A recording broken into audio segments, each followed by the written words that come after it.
Welcome back everyone to the channel. How are we all doing? I hope you've all had a very good Christmas and holiday festive period. New year, a lot of people, new year, new me, ready to hit the ground running. And that's why I'm here. I'm ready to hit the ground running with My Drive.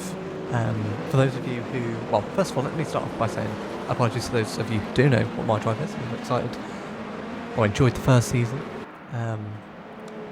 Due to various reasons, uploads were very inconsistent, whether it be a group of uploads and then gaps, or gaps between the uploads.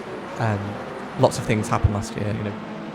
I was able to move in with my lovely girlfriend into our first home, and with the chaos of going through buying a house and all the other bits and bobs that come with that, basically not had a lot of time to dedicate to recording videos and whatnot. But new year, new me, I'm back, and I want to start 2025 off with a bang with bringing My Drive back. So for those of you who don't know what My Drive is, we're currently watching the Le Mans Ultimate game, me just doing some beta footage or test footage in the background around Le Mans in the Porsche. And Ultimate doesn't currently have a career mode. I enjoy playing single player mode on it. The AI seemed to be pretty good. The core driving experience is pretty good. So I decided last year to basically make my own career mode, do a calendar of single player races, join the results up all together, and basically go from there. See what happened, who came up. We were doing up 1.5 hour races, kind of simulate that endurance aspect,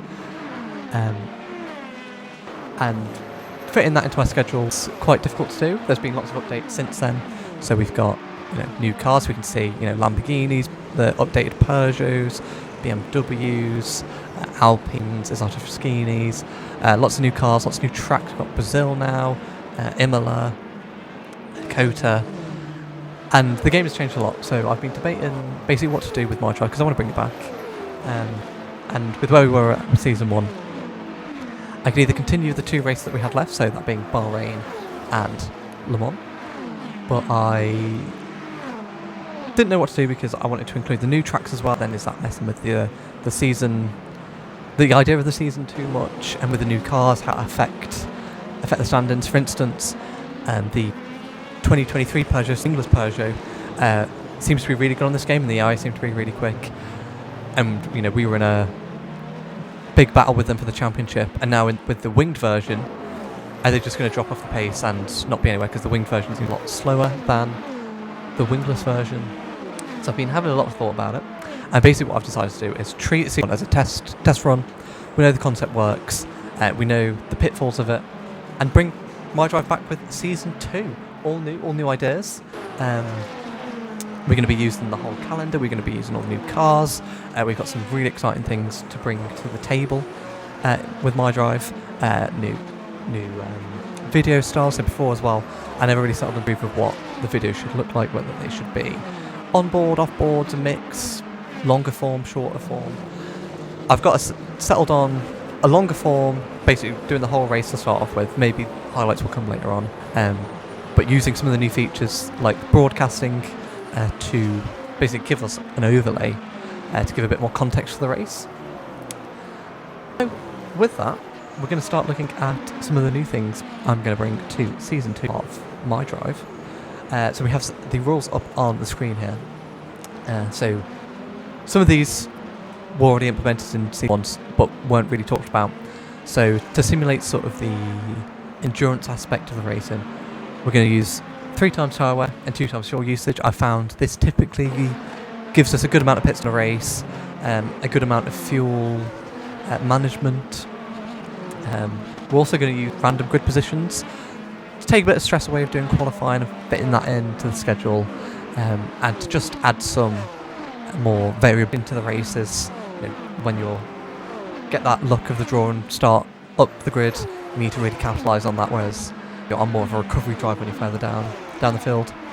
I'm also going to use random weather. Now, I don't believe random weather is in the game, but we're going to use it in the same way that we did in Season 1, which I didn't really talk about, which is basically have each race, what it would probably be like in life. So, a Monza, for example, very hot, very summery conditions, so that's likely to be a hot, dry race, whereas somewhere like Spa, it's got its own little microclimate, so probably induce a bit more weather into that sort of race. And then new to this season is the championships. So obviously we had the teams and drivers championships last year, which worked where all the drivers in a team would contribute to the team's points, and obviously the driver would contribute to their own points. This year we're working things a little bit differently, taking a page out of real life WEC, the World Endurance Championships book. So Drivers' Championship works exactly the same. Each driver will score their own points to contribute towards their championship standing. And then for the teams and manufacturers, only the highest placed driver will score points for the team and manufacturer. So this means, if we have an instance where, say, we're driving a Porsche, let's use the Porsche for example, Penske Porsche finishes first and the Jota Porsche finishes second. In the teams championship, we're going to have, team represented. This is a little bit different to how they do in real life. In real life they have like the World Cup or the Privateers World Cup, where it's only really Jota, Proton competition, and I think maybe Iron Lynx with the Lamborghini. But we're going to do it as, you're going to have Penske Porsche as a team, Peugeot is going to be a team, BMW WRT is going to be a team, Jota will be a team.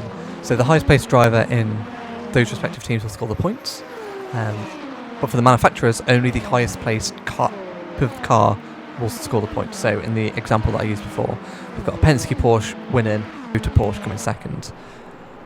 Penske would score the maximum amount of points available for the race win. Jota would score the second amount of points. But in the manufacturers, only the winning Penske Porsche would score points for the Porsche manufacturer.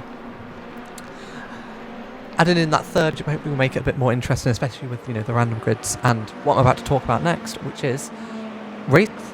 So this is something we see in World Endurance Championship. Probably see this more in IMSA, which is the American Sports Car Race Championship. We're going to have 3 different lengths of races. So we've got sprint races, which are going to be 40 long, and you've got the points there run down. They're going to be like standard points, 25 from 18th for second, 15 for third, all the way down to 1 point for 10th position. Then we're going to have our standard length races, which are going to be the hour and a half long races. These are going to use a slightly increased point scoring system, so 38 points for the win, 27 for second, and 23rd for third. We go down all the way to 10th for 2 points. And then the extended race, which will be our Le Mans 2.4 hours, which will have the whole day-night cycle to simulate the 24 hours of Le Mans. We'll have double the amount of points, so much like in real life, there's a high emphasis on winning the big one. Consistency throughout the rest will be really important, but winning Le Mans is effectively 2 sprint wins. And with that, we'll now look at the calendar. So before, we're going to be using all the tracks that are available. We're going to be starting off round 1 in Imola with a standard length race, then moving on to back-to-back sprint races at Monza and Portimao. Like we do in real life, Spa will be a bit of a test session for Le Mans, so we'll have standard racing at Spa, moving on to the extended race at Le Mans, like I said, simulating the whole 24-hour cycle. Then in Bahrain, we'll have sprint. There's potentially room for another race to fit in here. Obviously missing Qatar currently, and with if that's going to get updated or added early this year, we might fit Qatar in there if it comes out before Fuji. And if it does come out, that'll be a standard race. We then have the Fuji as a standard race, and then off to the American continent for Sebring as our sprint, as our last sprint of the season, with back-to-back standard races at Kota and then ending off at Sao Paulo. Much, a lot of people say that Sao Paulo should be like the F1 final race. I agree. I think it's a cracking track, and we're going to finish up the season.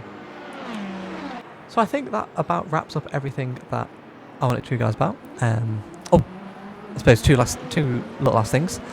We racing the bright green Lamborghini this year, moving away from Ferrari to their main Italian rival. This car was picked by my girlfriend, so we're going to be driving this for the whole season. From the testing that I've done already in it, I feel right at home, feel very comfortable. Obviously from a bespoke hypercar like they're using, or a bespoke Ferrari car with 4-wheel drive, the extended hybrid powertrain that they use. Now we'll be moving to an LMDH car, so obviously a bit more standard, smaller of a hybrid, only rear-wheel drive, but V8 engine, it's incredible. So I'm very excited to drive that. And then the release date of episode 1, which is already filmed, ready. There's going to be a little introduction into it, just to explain again what we're doing here. And I think I've had some issues recording audio, so I'm just going to explain that as well. But that shall be out within the next few days. Originally I'd planned for this video to come out yesterday, so if you have already seen a video like this, you're not going crazy. I then watched it back and realised the audio was terrible on it and that you couldn't hear me cars. So I think probably the episode 1 of My Drive Season 2 will be coming out tomorrow, so Saturday the 4th at 7 PM. I've already raced Monza as well to record the commentary for that. But yeah, I hope you're all excited to see what I've got in store for Season 2. If you do enjoy, hit that thumbs up, subscribe, all that good stuff. If there's anything you want to see on the channel, I've got a big year planned, potentially some longer charity races, looking to expand on Season 2, Season 3. Maybe if a career mode gets brought to Le Mans Ultimate, we'll be as bespoke career mode, we'll be diving into that. But if there's anything you want to see, any feedback or anything, just drop it down below. And I hope you have a good rest of your day, and I will see you at round 1 in Imola.